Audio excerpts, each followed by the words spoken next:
Hello, and welcome to another wonderful Nourishing Conversations. My name is Sarah Emerton. I'm the Vice President of Healthcare and Senior Living here at Sysco Canada, and it's my pleasure to be introducing today's event, which is all about mastering the art of gluten-free food service, specifically geared to the healthcare industry. But before we get started with this great conversation, we have a few housekeeping details for you. You've all been placed in listen-only mode, so you can sit back, relax, and just enjoy the presentation. But we do want to have you ask questions if you're interested. So take a look on the screen for the chat button and feel free to put your questions in there. We're going to be doing our best at the end of the presentation to answer as many questions as we can. And for any questions we don't get to, we're going to be answering them and sending them out to all the viewers after.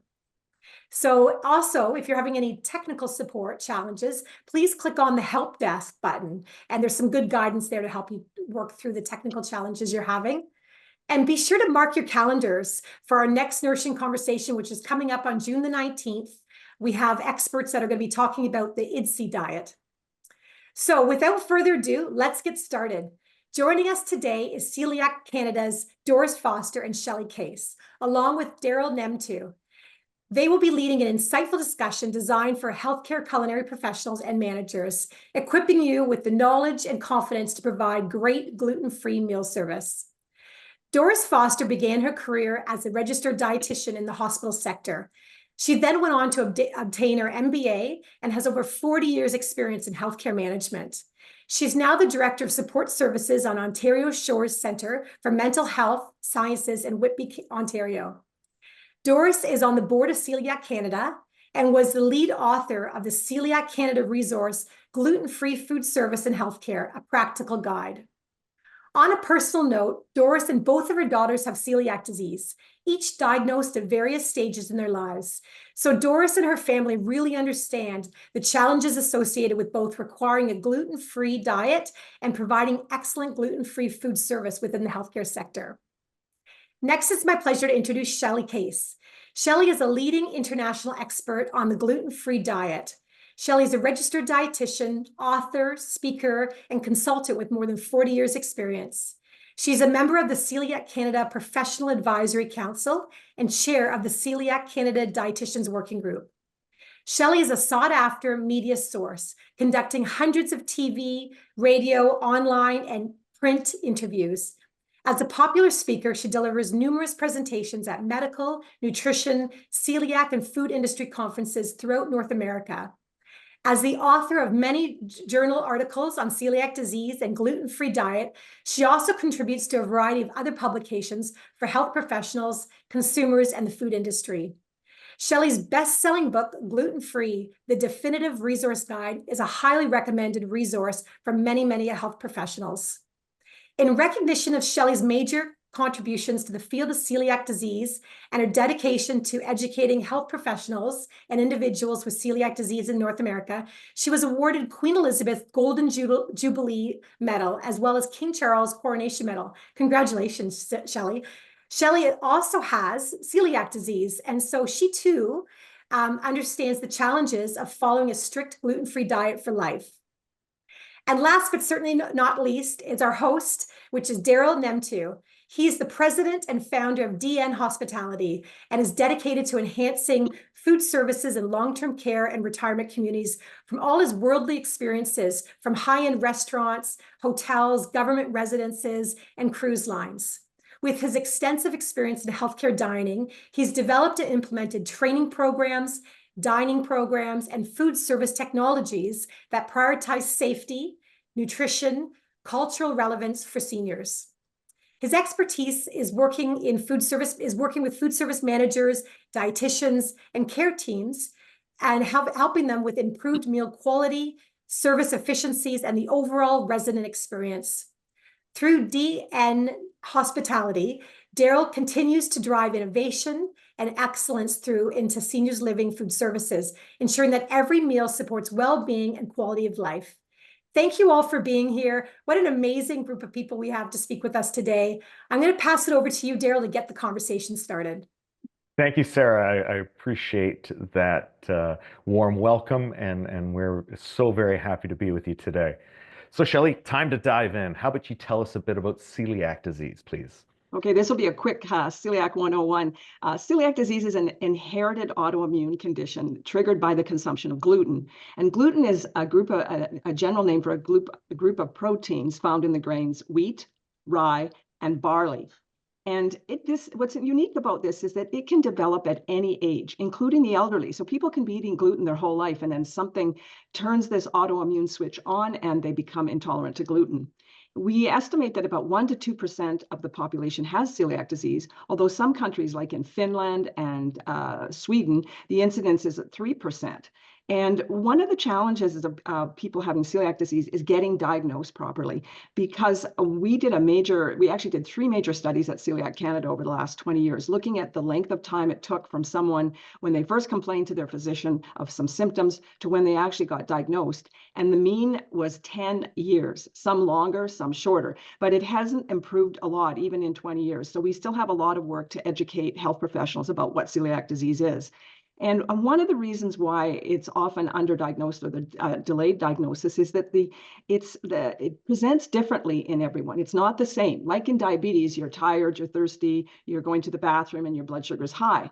Well, when celiac disease, some people have very few symptoms where others have multiple symptoms, and they're not all the same. Common symptoms can be things like abdominal pain, bloating, gas, diarrhea, but for some people it's constipation, or they alternate between diarrhea and constipation. So they're often misdiagnosed with irritable bowel syndrome. But the challenge is that the gluten, when someone with celiac disease consumes gluten, it starts to damage the lining of your small intestinal tract. And so the body's not able to absorb various nutrients, especially iron and calcium and vitamin D.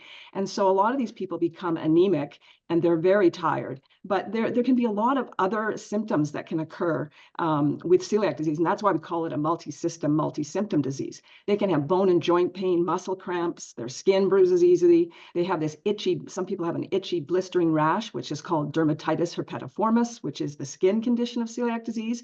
They might have tingling and numbness in their hands and feet, mood swings, depression, migraine, headaches, canker sores, so many different symptoms. And so that's why it's so difficult to be diagnosed. The good news is once someone finally is diagnosed, and if they completely eliminate gluten, these symptoms can resolve over time and feel much better. So the only treatment we have right now for celiac disease is a strict gluten-free diet for life. Thanks so much, Shelley. That's fantastic. So can you just tell us now a bit more about the gluten-free diet? Sure. As I mentioned, you have to strictly eliminate all sources of gluten. So I have that little acronym there, BROW, BROW. If you can remember that, that's a quick, easy way to remember where gluten is found. So B stands for barley, R for rye, O for oats, unless there's a gluten-free claim, and W for wheat, so BROW. And we know that small amounts of these gluten-containing ingredients can cause severe symptoms.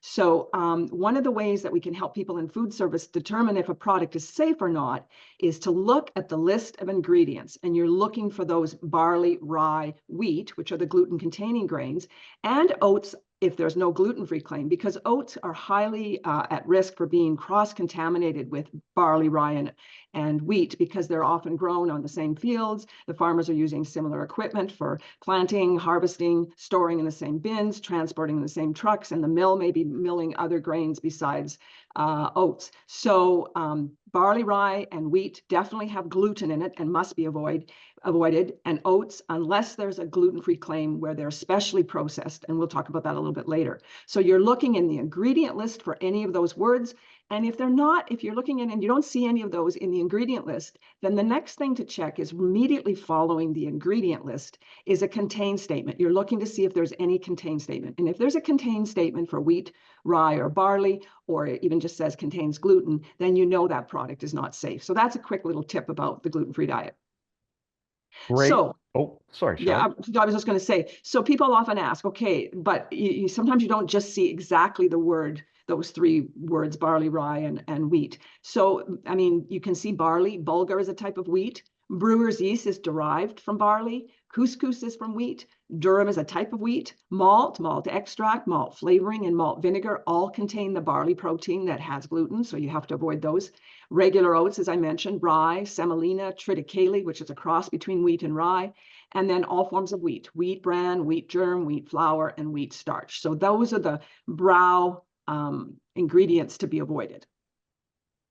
So if we're not focusing on those brow ingredients, that's a big safety factor for folks on a gluten-free diet, correct? Yes. And so the next logical question is, what kind of foods have those? What kind of items have gluten? And the most common one is your corn and rice cereals, like your corn flakes, Rice Krispies, any of those type of cereals, and most breakfast cereals. They often, if they don't have wheat, rye, or barley in them, they will have barley malt flavoring or barley malt extracts.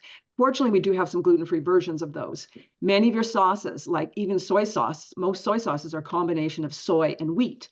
Salad dressings and marinades can have gluten-containing ingredients. Seasoning blends often have wheat flour or wheat starch or breadcrumbs in. Some of the specially prepared mustards might have it. Breading and stuffing and gravies. The big one is your soups, soup broths, bouillon cubes, soup bases. So those are ones that you really want to hone in to see if you can find. And Doris will talk more about how you can substitute for the gluten-containing ones to get gluten-free.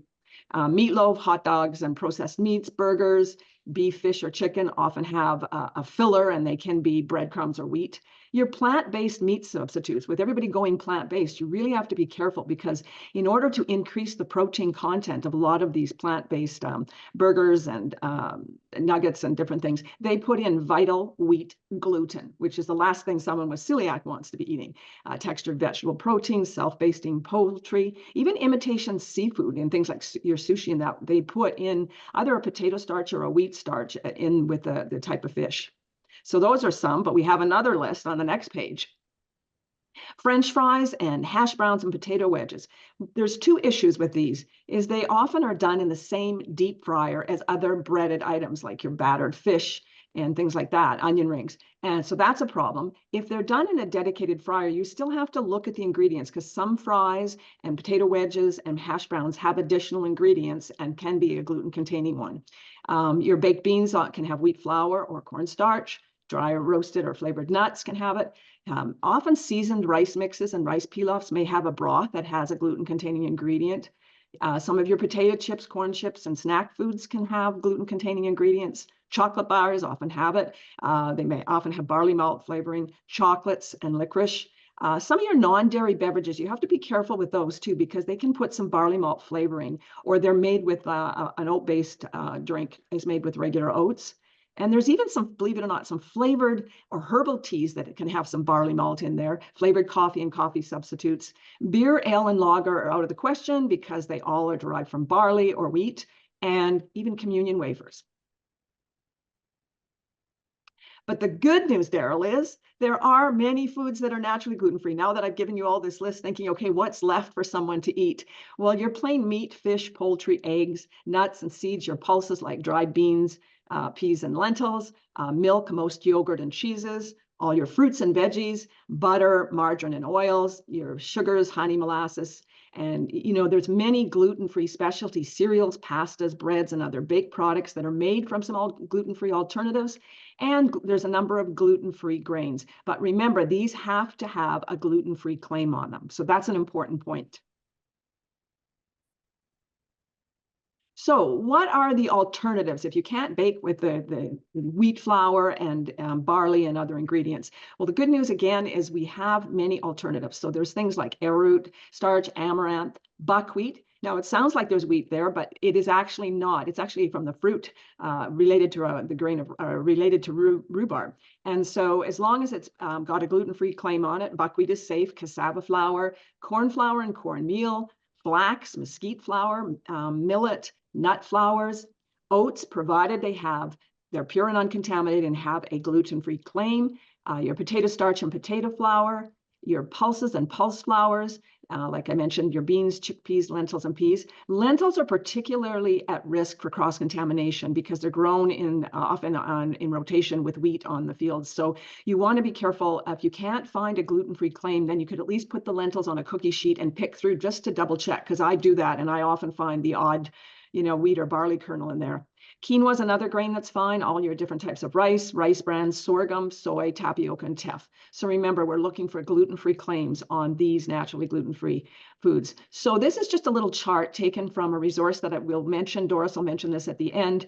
Celiac Canada has a wonderful gluten-free labeling guide that our registered dietitian working group that we came up with. And so this is just a quick little chart that you can go through to tell you what you need to remember about whether you need gluten-free claims or not. I'm not going to spend a lot of time on that. You'll be able to see that in the link to the guide at the end. But just one thing about flax and hemp seeds, those are also high risk for cross-contamination because of the growing with the wheat and other gluten-containing grains. So you want to make sure they have a gluten-free claim as well as the oats.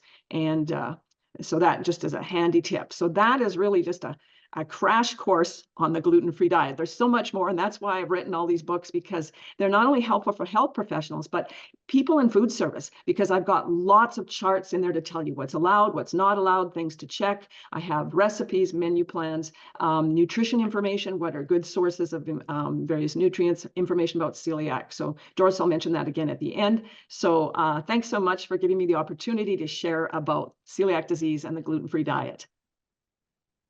Thank you so very much, Shelley. That was absolutely fantastic. So now I'm going to jump in and ask Doris some questions. So Doris, I understand you were the lead author of the Celiac Canada Resource Guide for healthcare, a practical guide. Why did Celiac Canada feel that this resource was needed? Well, first of all, I just want to link what Shelley has said to the challenge with this diet. And the issue is that really small amounts of gluten can cause symptoms. And of course, when you're in an institution where someone else is feeding you, if they're not controlling that, then you're at risk of getting really sick. So that's the premise behind why we created this guide, in order to help food service teams better meet the needs of people who require this diet. So that was the underlying purpose of the guide. But I would also like to share with you some of the challenges, or talk about some of the challenges that food service operations face, and why it's especially challenging to meet this diet requirement. So on the next slide, we have some of the challenges that food service managers know intuitively, but we just want to kind of acknowledge these, because we're trying to give you some tips and resources that will make things easier for you. So as many of you know, staff turnover is really significant, or can be significant in these operations. And I know of many families and volunteers with Celiac Canada who've tried to help train staff, so tried to be a resource to facilities, but then they just get somebody trained and then they move on. So that's also a challenge for the operation. And of course, this is not the only diet restriction you're dealing with. You have many diet restrictions, lots of cultural preferences. So your sort of attention is pulled in different directions, which also makes it challenging. Often operations don't have a lot of time for training. For sure, there are budget constraints, and some of the gluten-free foods, especially the baked products, are typically more expensive than the gluten-containing alternatives. So that presents another challenge. Institutional facilities, are not football fields of space. So you're often confined and having to prepare gluten-free products in the same location where gluten-containing products are. So we want to try to address that. In addition, the shared equipment can also lead to cross-contamination.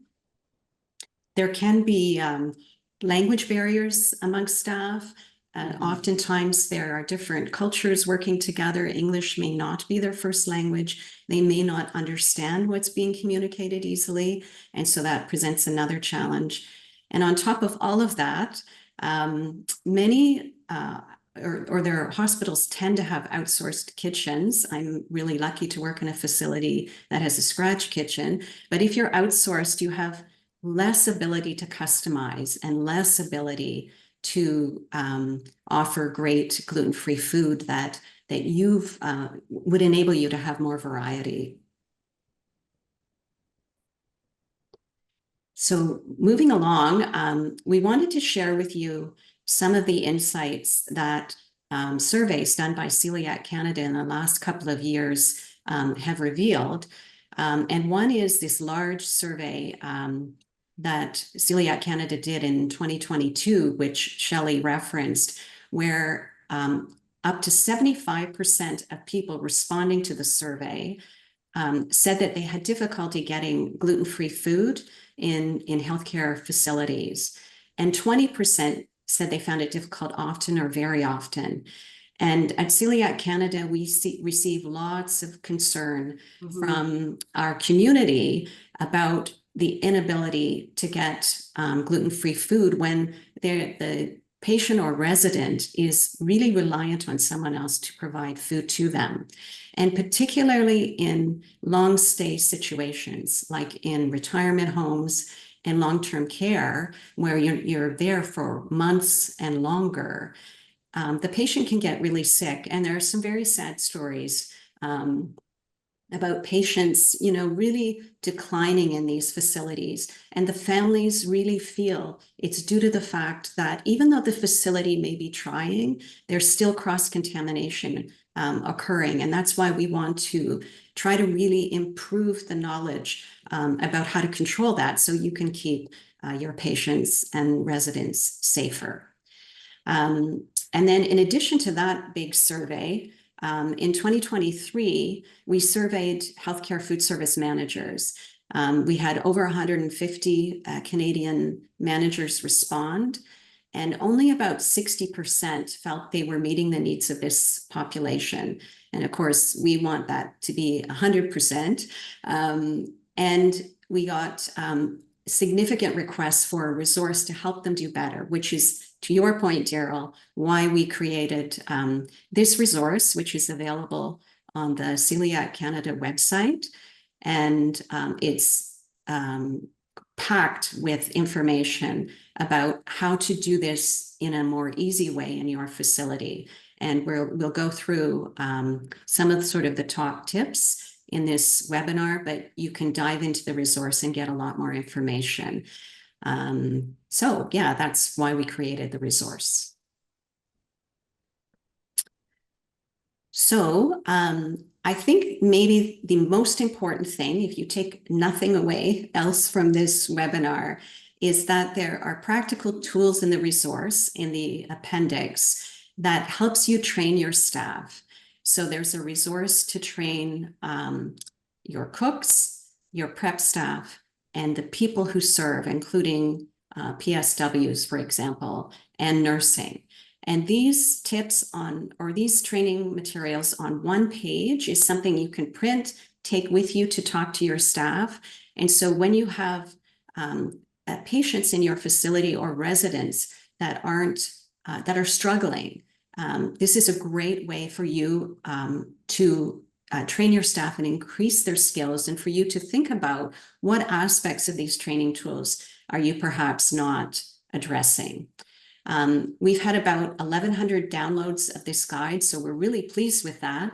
But we do know that lots of people aren't aware of the guide, and so we would really encourage you to share it with your networks and your peers, and get it even more out there in the community. And we've included the link to the guide on the slide, and it's really obvious right from the homepage of Celiac Canada. So diving now a bit more into the details of the top tips that we think might help you provide better service to this population. The first part of the guide talks about how everyone on the healthcare team has a role to play. And it's not just the registered dietitian who might have more knowledge about all of those diet restrictions that Shelley talked about, but all the way from menu planning through to the people that procure the food, to the people that prepare the food, and to the people that serve the food.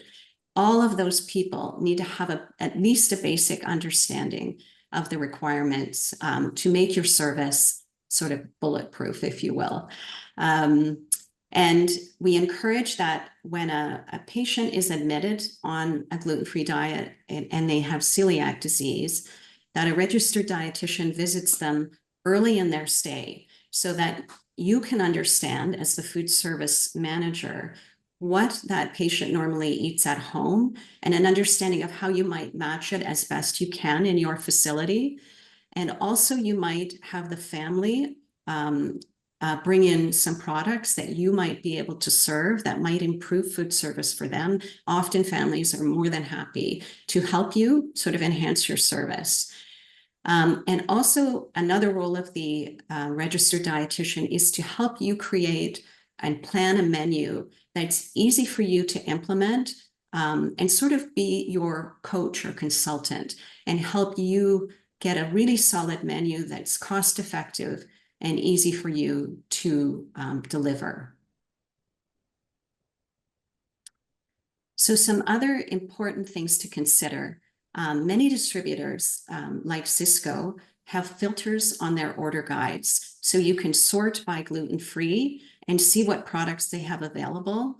And where possible, if you can buy products with a gluten-free certification, it makes it so much easier. It takes away the requirement for you to read all that label information and understand whether the product's gluten-free. So my first tip would be buy gluten-free certified products where possible.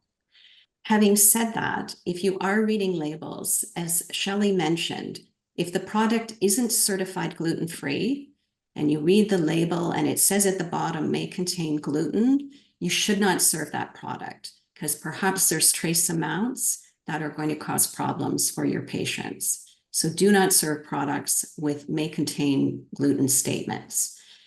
Another concern is the fact that gluten-free products or products in general may be reformulated, and what was gluten-free yesterday may not be gluten-free today. And that's why, unfortunately, you need to keep checking the label unless it has a certification, a gluten-free certification on it, because the ingredients can change. And the other concern in food service is the dreaded substitutions. So if a product is not available and something else is substituted, the distributor's looking for something equivalent. So, you want breaded fish, and they're going to give you another type of breaded fish, but it may not be your gluten-free breaded fish. So you really need to check substitutions. You need to have a process to look at that. These 5 items on my Sysco order today were subbed, and therefore, if I'm serving them to this population, I need to check the label.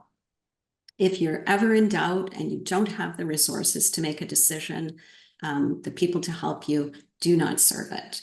And the other tip is you in this community have the ability to find new and different products because there are new gluten-free products coming on the market all the time. The incidence is rising as we get better diagnosis rates. So this population is only going to grow. Vendors respond to that by creating products to meet a need. And you can also influence vendors by saying, I'm looking for X, do you have X? And maybe the vendor will create it in the future. So be sure to continually look on the market for new products that may help you provide a better service.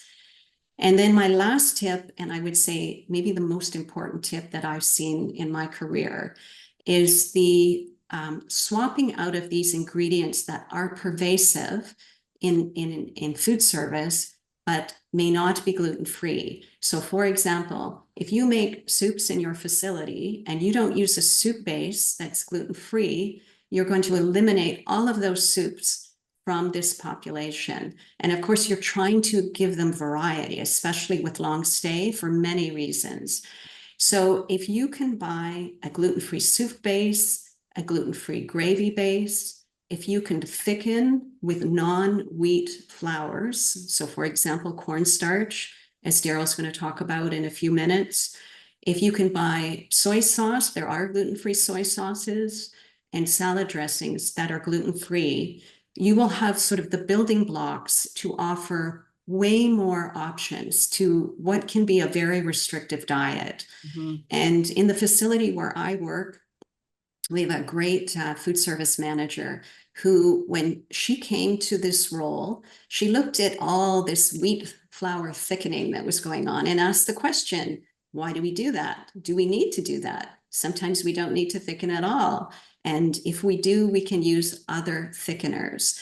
And that significantly improved the variety that we're able to offer these patients. So I would really encourage you, if you have the luxury of making items from scratch, that you consider this in your facility as a way to improve the offerings.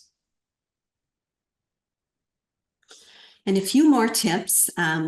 One is have your diet office staff or those that are customizing your menus, give them a write-in list, if you will, of products that you have easily available in your kitchen at all times that can be subbed or used to customize menus. And that is a way for them to easily alter menus and make them gluten-free. We would like to talk a little bit about gluten-free bread.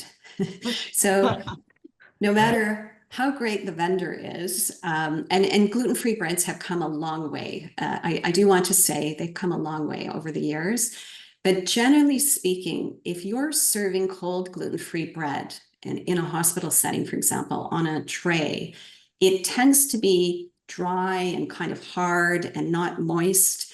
And really the bottom line is I would encourage you, whatever you're serving with respect to bread or toast, to make sure you're tasting it yourself at point of service.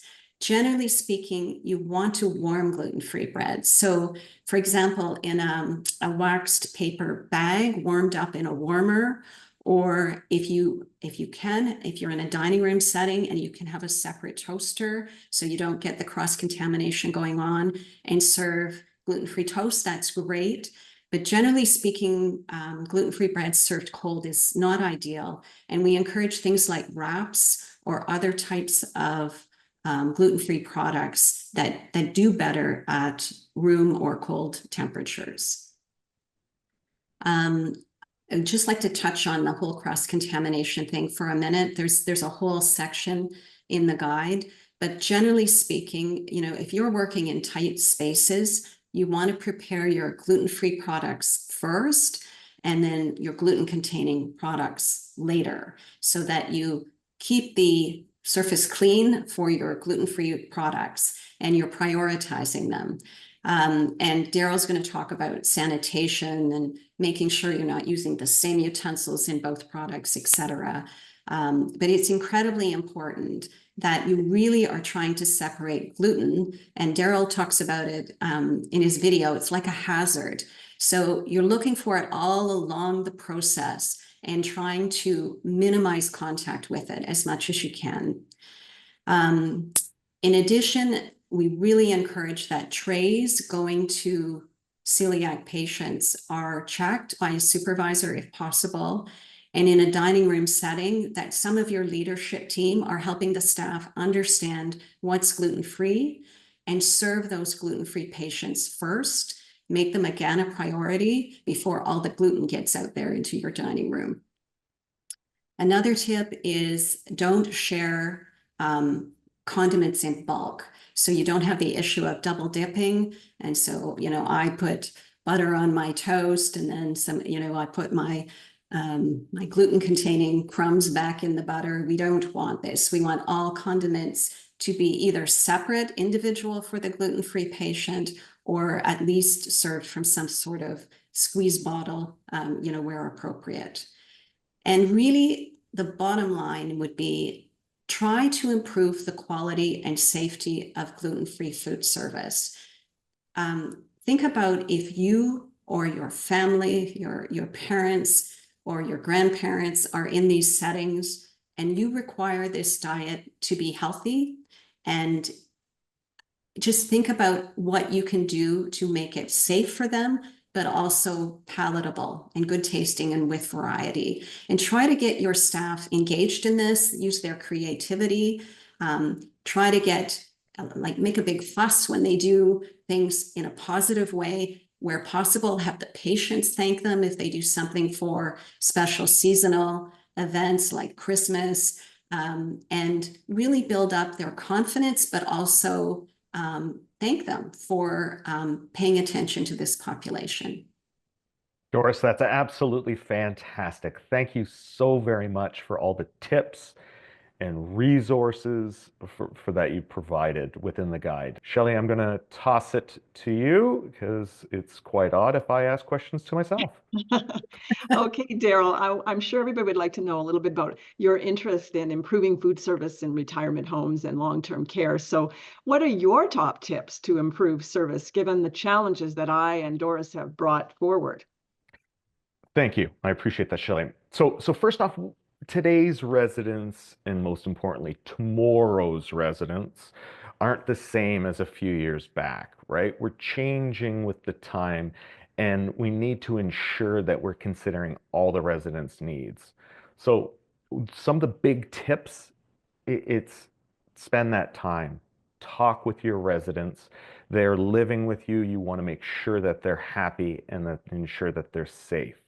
Okay, I know that's tough, right? We don't have enough time as dietary managers to be doing this, but if you can section off a half an hour, even a month to receive that feedback and then use that data that's being provided to improve, I think it's really important. A good time to do that maybe is within your food meetings, right? So just ensure that you just take a bit of time to gain that data. Also, try something new, right? And maybe it's within those meetings that you're trying something new, a new dish. I like to call them sometimes a blue plate special. So it really pings within the resident's brain that, oh, it's a special, it's something new, and it was a term that was used previously. And try it without gluten, right? Maybe make, let's say, like a vegetable lasagna. And I'm not saying to make the dish vegetarian, not that there's anything wrong with it, but you need to really make it relatable to today's senior. And that familiarity, the tastes, the textures, that's all really important to them. So, and if they can relate to that meat sauce within the dish and that cheese, and then think about they won't really think about the noodles not being present, and it could be a great win for you. Those are some Another good. great piece. Oh, Yeah. I've got a couple of more. We'll Oh, just sure. yeah, thank you. So ensure your front of the house team knows what is in the dish and can speak to it, be it whatever it is. So it goes back to that communication piece Mhm. and having that. It's really, really important. And having the proper verbiage assists with the taste of the food. So instead of just saying vegetable lasagna, right, and dropping it in front of the resident, talk about it in a deeper way. Maybe give that front of the house team, the dietary aides, some different catchwords to utilize to make it sound a bit better. Because, like I said, that verbiage assists with that taste of the food. And maybe it even, some of this piece to help could, you have these discussions with the sales team, right? So be it folks within the front office, if it's a retirement style setting, that they know exactly what the culinary team can achieve for these folks that have this intolerance, right? Right? Good And points. then we're having that time to putting the residents at ease even before that they move into the community. Excellent. What advice would you give to your chefs and your kitchen teams when they're trying to balance this whole safety issue with creating those enjoyable, flavorful meals for residents that have celiac disease?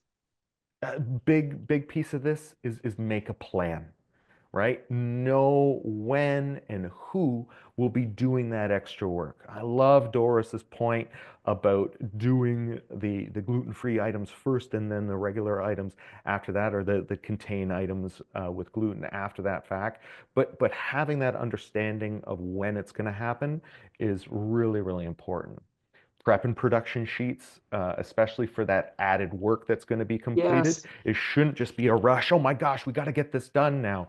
No, Plan it out, section it out, know that you have to do these items because you want to ensure that safety. It is integral, all right? Exact recipes to follow with the amounts needed. Very, very important. Yes, it is an extra cost, but with planning and prepping it, it can be fully attainable, all right? So having that attainability is truly important, and know what products and alternatives are out there on the market to use.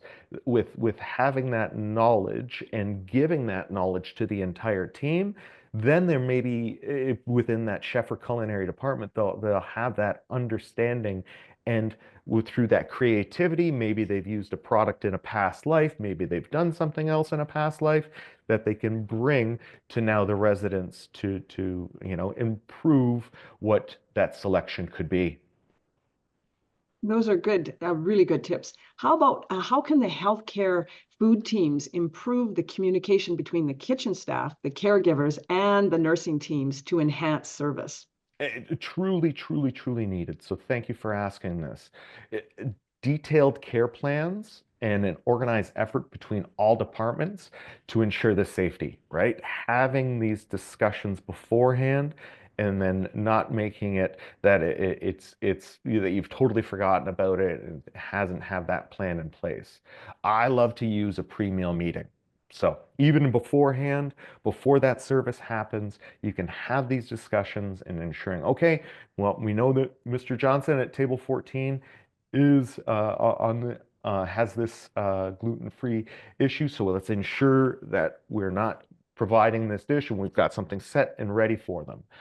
Having that empathy for the residents with celiac and ensuring that they know that we're thinking of them. I think that is something that is really important, and that empathy piece is truly needed.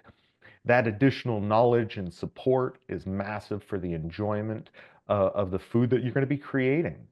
Lots of cross-department training, right? Those discussions and having those joint training sessions with the kitchen and the nursing teams to enhance the mutual understanding of the dietary restrictions and the food textures, and just offer those hands-on experiences where that nursing team and the kitchen staff maybe shadow each other's roles. Really, really, really That's a important. good tip, really good tip, because we've heard situations where the kitchen staff goes does all the right things to make sure that the food is safe, and then maybe one of the aides or workers or servers there's cookies there. Oh well, we'll just take one to Mrs. Jones or whatever, and not realize. So, like you say, the communication piece is critical. So the last question I was going to ask you, Daryl, is how can the healthcare food teams maintain efficiency while ensuring food quality and safety? What I like to really put forth is that streamlined workflow and time management. So having that pre-shift organization, right? Before that you even start with those that workflow, teach staff how to set up the workstations efficiently before service. That's a big piece for me. If you don't do that pre-work beforehand, you're kind of running around, it's frantic, and then you're not really focused at the task at hand. Some other pieces could be the batch cooking and prep strategies, right? Demonstrate how to prepare the ingredients in advance while still maintaining that freshness. Some task delegation, sorry, is needed as well. I love to use standardized procedures and training that gives, recipe consistency. Then we're able to train staff to follow those recipes to maintain quality. And then that enhances the food safety protocols. We need to emphasize on the HACCP principles for proper storage and temperature control. Cross-train that staff for efficiency. Train all the back of the house team how to prepare these items, because that will lead to less mistakes, right? We do not need to have these mistakes putting forth. And just educating them to have multiple roles will ensure that you have coverage during these peak hours. That communication piece, once again, maybe use a different style of communication. Maybe it's not verbal. Maybe we're putting stuff within a video, on a whiteboard, a digital communication to minimize those errors. Another tip could be continuous quality control. Testing and implementation is integral, and encourage those taste testings before serving, right? Doris hit on some fantastic points with that. And then your resident and staff can have feedback on these items. And once they have that feedback and we collaborate on that data, the big winner is the resident. So that's what we really want to ensure of this. Thank you so much. Between Doris and your tips, I think this will be very, very helpful. So I appreciate those, Daryl. Thank you, Shelley. I appreciate it. So now, folks, we're going to dive in and watch a video. We'll have some tips and tricks and a couple of different recipes, and it's extremely kitchen specific. So I hope you enjoy. A big thank you to our friends at Conagra for those wonderful products that they have let us use within our recipes tonight. We're using some of their Udi's products and some of their Glutina products. We're going to be making a recipe using the Glutina chocolate chip cookie and the Udi's gluten-free bread. Providing safe gluten-free meals is an absolute necessity in healthcare food service. Even tiny traces or 20 ppm can cause harm. So we need to be extremely diligent with all of our cleaning practices, right? Within our cooking station right here, I've got our sanitized water with a rag, so we are able to clean down our cutting board and any of the materials that we're using. We want to understand and showcase that this is not a food preference, all right? Not at all. This right here is a medical necessity. We need to ensure that we're preventing that cross-contamination, all right? It is our legal and ethical responsibility as food service professionals, chefs, dietary aides. We need to take this extremely seriously. We need to treat gluten as a hazard if you have residents that have this sensitivity. So let's talk about a couple of tips now for menu planning. You should be only using gluten-free ingredients for this population base, all right? Avoid items that are labeled may contain gluten. Oats should be certified gluten-free. A trained dietitian that is specialized within this menu style planning should be making the menus moving forward. If you have gluten intolerant residents within your care facility, ensure that you're reading the labels of the products that you're purchasing, right? Even that small amount, as stated, can make these folks extremely sick. Ensure that your storage is nice and clean and sealed. I would have all of these products that are gluten-free separated from the items that do have gluten within them. Clearly label these products, right? Tape and a marker works fantastic, or even a sticky note to ensure that all team members have that understanding of what has gluten in it and what is gluten-free. So now let's talk about a little bit of food preparation and cooking tips. We should be using fresh water and fresh oil. Fresh water for any of that boiling. So if you're going to be boiling any style of pasta, have a separate pot boiling with water for your gluten-free pasta. Any of the utensils, right? Ensuring that you're using your sanitizing solution. That sanitized solution will be integral to cleaning all of these items and keeping everyone safe. Use dedicated equipment, right? If we're toasting bread, do not put that gluten-free bread through that same toaster. Separate all of your gluten-free condiments, any of those jams, jellies, butter, mayo, and any of the tools that you're going to be using to spread into those items. They need to be sanitized within your sanitized water and clean, or just keep them separate. So let's talk about now a bit of meal service. Communication is key. We need to ensure that you know exactly that the chef in the back of the house and your dietary aide in the front of the house serving your products, or your PSW, sorry, serving your products, understand who has that intolerance. Ensure that you're washing your hands, changing your gloves, and changing your apron, going between gluten products and gluten-free products. It might be a little much to change the apron, but you wouldn't want to risk that population getting sick. Now, let's chat about some specialized gluten-free baking tips. Use a blend of gluten-free flours. A mix of rice flour, almond flour, and tapioca starch creates a really beautiful texture. Add xanthan gum or psyllium husk. These bind ingredients together and mimic the elasticity of that gluten. Measure ingredients by weight. Gluten-free flours vary in density, so a kitchen scale ensures accurate results. Mix thoroughly, but don't overwork that dough or recipe that you're creating. Use parchment paper or silicone baking mats. This will ensure that none of that particle or that other product is stuck to your baking sheets when you're doing your baking. Bake at a lower temperature for a longer amount of time.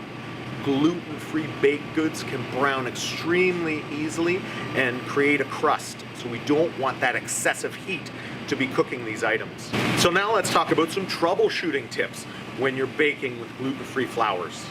Dry or crumbly texture? Use an extra egg or use applesauce to boost that moisture within. You have dense baking goods? Sift the dry ingredients and use room temperature eggs for better aeration. Uneven baking? Ensure that you're opening that oven door halfway through the baking process and rotating the pan. Or use a convection oven that uses a fan to aerate and to get that heat all the way around the baked good.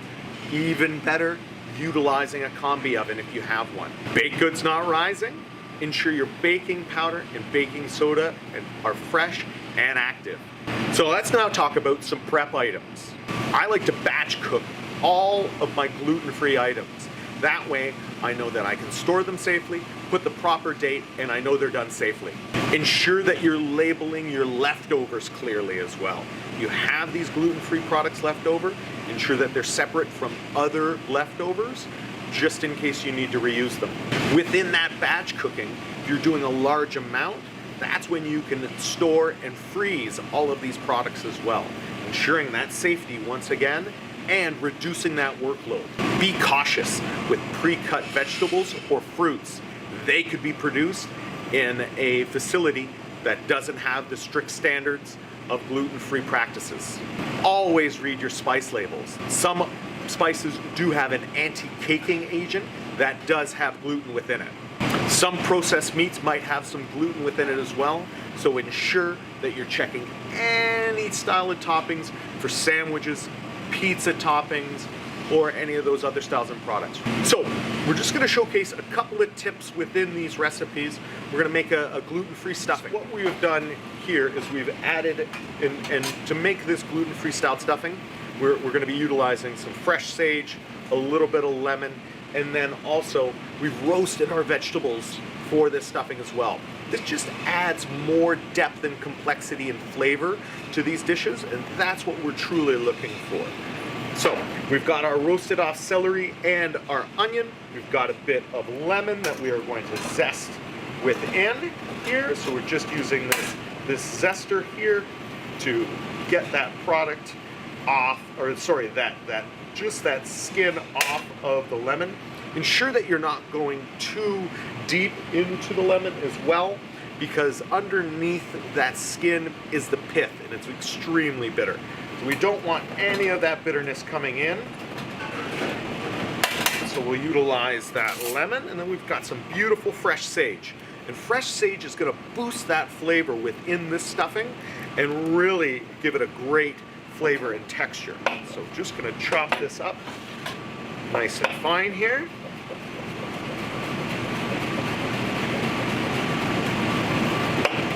And sprinkle that within.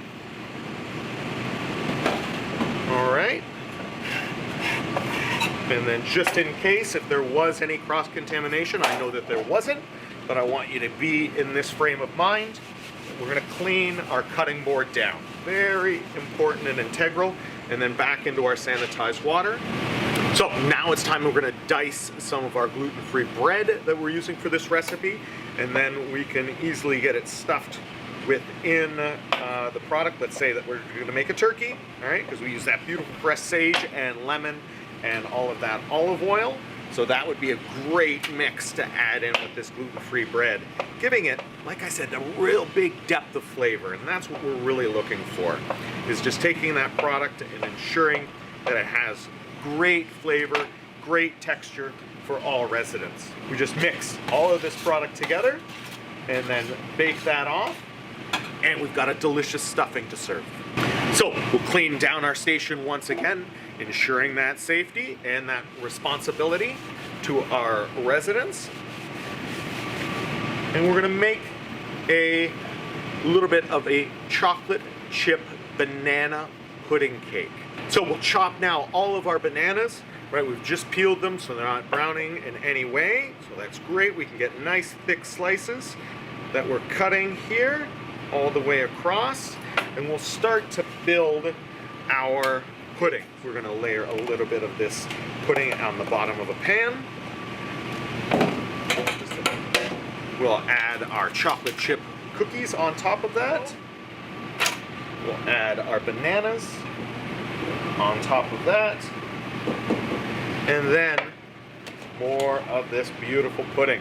All right, just having it nice and thick will ensure that everything gets mixed and it holds its shape when we serve it later. So it might look a little bit thick right now, but after it's chilled, it will hold its shape fantastically, right? And then after the fact, we can garnish it with a bit more banana on top. And then if you have any other styles of gluten-free products that you want to add as that garnish, once again, natural is better. So even some sliced strawberries, a little bit of blueberry, or a little banana sauce if you want to take that time to up that banana flavor, really driving home this deliciousness. Guys, I'm going to leave you with a couple of thoughts. Every meal matters. All of our residents within long-term care need this nutrition, need these calories, and if the food isn't safe for them to consume, then we're just doing them a disservice. It's a commitment to resident health, safety, and their quality of life. By following these best practices, you reduce risk, you build confidence, and create a dining experience that residents can truly enjoy.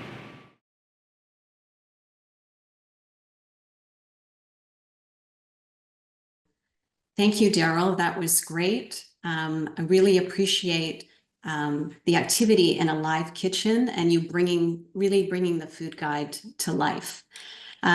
Just to wrap up, we just want to cover a few resources that might help you in helping to serve this population. Celiac Canada has an awesome website at celiac.ca, packed with information. And I would just put a plug in that we have a great symptom checker. So if you know of people who might be questioning whether they have celiac disease, please check out this website. We have other resources on the website, including a really detailed label reading guideline that you might be interested in. And we just wanted to put a plug in for Shelley's book as well. A lot of the appendices in the guide are taken from Shelley's book, and you can rest assured that these are all evidence-based.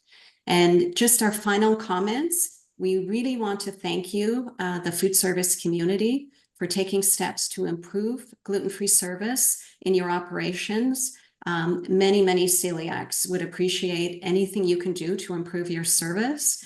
And again, just a reminder to please share the guide with others who might not be aware of it. And finally, we would like to thank Conagra Brands Canada for sponsoring this video, and of course, Sysco for helping us communicate this message. They've helped us with many promotions, and we very much appreciate it. So over to you, Sarah. Thank you so much. Really appreciate all the incredible knowledge that was shared with all of our viewers today. Amazing information.